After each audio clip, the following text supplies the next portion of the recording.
So what I've found with the information that's currently available to investors out there, I find the biggest problem to be information overload.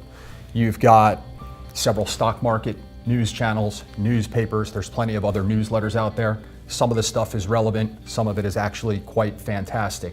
And so what we've done by creating 11 charts is take what we find to be the most important stuff and compile it into one place and make it as clear and concise and easy to understand as possible without any of the unnecessary editorialization. Our information is not opinionated. Here's what the chart is showing us. Here's the things that we see. These are the characteristics. We quantify them. That's it.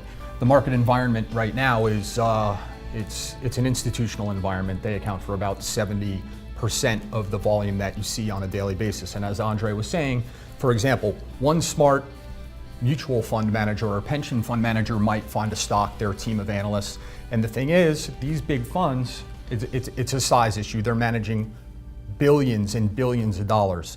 So between all of the mutual funds, banks, insurance companies, pension funds that are managing that money, they cannot get into a stock without making it noticeable. You cannot hide when the elephant gets in the bathtub. Elephant gets in the bathtub, water splashes out. That's analogy for what we look for. The volume and the price action of the stock, that's the water spilling out of the bathtub. We don't understand the reason for why they're getting involved. We just know they just got involved.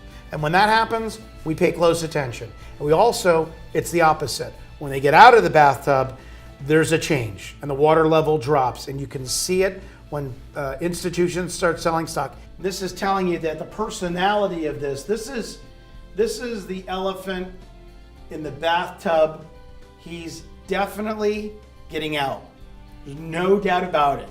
Okay, you can clearly see that the personality market is changing. It can change tomorrow, and you're dealing with individual hedge fund and mutual fund managers putting money to work, and they may not like something, and tomorrow it can change and the market can continue to go higher.